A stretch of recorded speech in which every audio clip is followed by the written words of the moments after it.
हामीले सिक्नुपर्ने पाठ भनेको के हो भनेर हेर्दाखेरि चाहिँ नि अघि मैले नोट गरेकोमा चाहिँ एउटा एकदमै इम्पोर्टेन्ट भनेको चाहिँ नि यो स्ट्रक्चरल सेफ्टी र त्यसपछि आएर त्यसको अलावा लाइफ सेफ्टी मात्रै होइन कि अहिले प्रेजेन्टेसन आयो स्ट्रक्चरल सेफ्टी हुनुपर्छ, लाइफ सेफ्टी हुनुपर्छ भने हाम्रो कन्टेक्स्टमा चाहिँ डेटा सेफ्टी पनि हुनुपर्ने रहेछ भन्ने कुरा चाहिँ यो एउटा महत्त्वपूर्ण रूपमा आएको छ। यो डेटालाई चाहे क्लाउडमा राखेर होस् चाहे कसरी होस् त्यो सेफ चाहिँ राख्नुपर्छ भन्ने चाहिँ एउटा महत्त्वपूर्ण लेसनको रूपमा आएको छ जस्तो लाग्छ। र त्यसको अलावा चाहिँ एज अ बाइ प्रडक्ट आउने कुराहरू जस्तो कि सिक्युरिटी कन्सर्न्सहरू, ठुलो सिक्युरिटी कन्सर्न्स आयो नि त।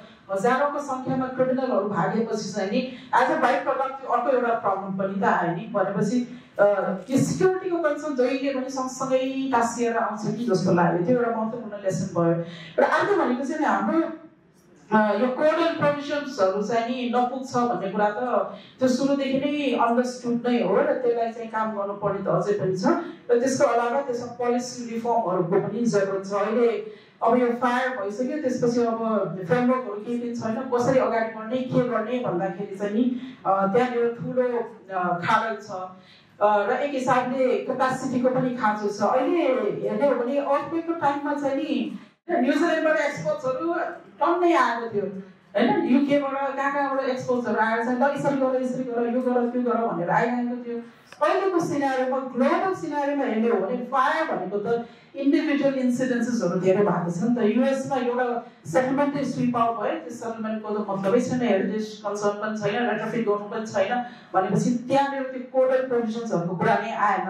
तर नेपाल चाहिँ जस्तै यो कोबेमा चाहिँ जापानमा अर्थक्वेक हुँदाखेरि चाहिँ नि त्यो कोबेको अर्थक्वेकले गरेर नै यो अहिले सेन्डाई फ्रेमवर्क भन्ने चाहिँ आएको हो।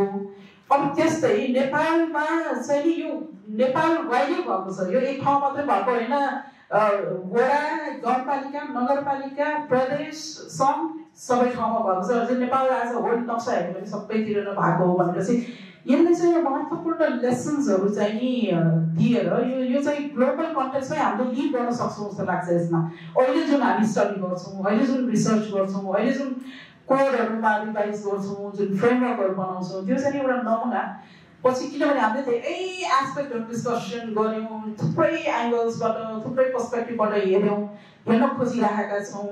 इभन एकाडेमिक इन्स्टिट्युसन्सहरूले पनि अब करिकुलम रिफाइन गर्नुपर्ने हुन्छ होइन, यसलाई हेर्ने एङ्गल रिफाइन गर्नुपर्ने हुन्छ, रिसर्चहरू त्यसमा फोकस गर्नुपर्ने हुन्छ भनेपछि त्यसले पोजिटिभ चेन्ज चाहिँ एकदमै अब त्यो डिरेक्सनमा जसरी अर्थक्वेकमा आयो यसरी नै यो फायर र एक हिसाबले अर्बन सङ्कट, सहरी सङ्कटको कन्टेक्स्टमा चाहिँ त्यसले महत्त्वपूर्ण योगदान पनि दिन्छ जस्तो लाग्छ।